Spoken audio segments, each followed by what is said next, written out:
Fevralın 4-də Ağcabədi rayon icra hakimiyyətində rayonda qanunsuz tikintilərlə mübarizəyə qarşı həsr olunmuş iclas keçirilib. Tədbirdə Ağcabədi rayon icra hakimiyyətinin başçısı Rafil Hüseynov, icra hakimiyyəti başçısının birinci müavini Xətai Zeynalov, Fövqəladə Hallar Nazirliyinin Qarabağ Regional Tikinti Müfəttişliyinin rəisi Yusif İsmailov, Qarabağ Regional Memarlıq və Şəhərsalma Baş İdarəsinin Qarabağ İqtisadi rayonu üzrə Şəhərsalma Nəzarət şöbəsinin müdir müavini Siyavuş Alışov, Əmlak məsələləri Dövlət Xidmətinin Beyləqan ərazi şöbəsinin müdiri vəzifəsini icra edən Asif Məmmədov, həmçinin aparatın məsul əməkdaşları, şəhər, qəsəbə və kənd inzibati ərazi dairələri üzrə nümayəndələr və bələdiyyə sədrləri iştirak ediblər. İclası giriş nitqi ilə açan icra başçısı Rafil Hüseynov mövzu ilə bağlı gündəlikdə duran məsələləri iştirakçıların diqqətinə çatdırdıqdan sonra qeyd edib ki, rayon ərazisində 2024-cü ildə 33 qanunsuz tikinti aşkar edilib. Bununla bağlı aidiyyəti üzrə akt tərtib edilərək qanuna müvafiq tədbirlərin görülməsi üçün müvafiq qurumlara və tikinti işlərinin dayandırılması ilə bağlı vətəndaşlara məlumat xarakterli məktublar ünvanlanıb.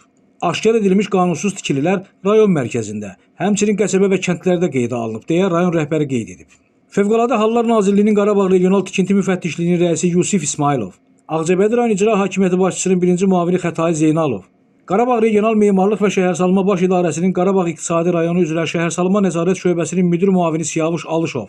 və Əmlak məsələləri Dövlət Xidmətinin Beyləqan ərazi şöbəsinin müdiri vəzifəsini icra edən Asif Məmmədov mövzu ətrafında çıxış edərək öz fikirlərini tədbir iştirakçıları ilə bölüşüblər. Qeyd olunub ki, yeni seçilmiş bələdiyyələr yerli icra nümayəndələri ilə birlikdə bələdiyyə ərazisindəki həyata keçirilən qanunsuz tikililərin qarşısını almaqla yanaşı, tikinti aparan şəxslərlə maarifləndirici söhbətlər də aparmalıdırlar.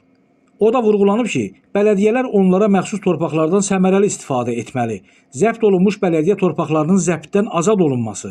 örüş sahələrinin əhalinin istifadəsinə qaytarılması və həmin sahələrdə əkin işlərinin aparılmasının qarşısının alınması üçün ciddi tədbirlər həyata keçirməlidir.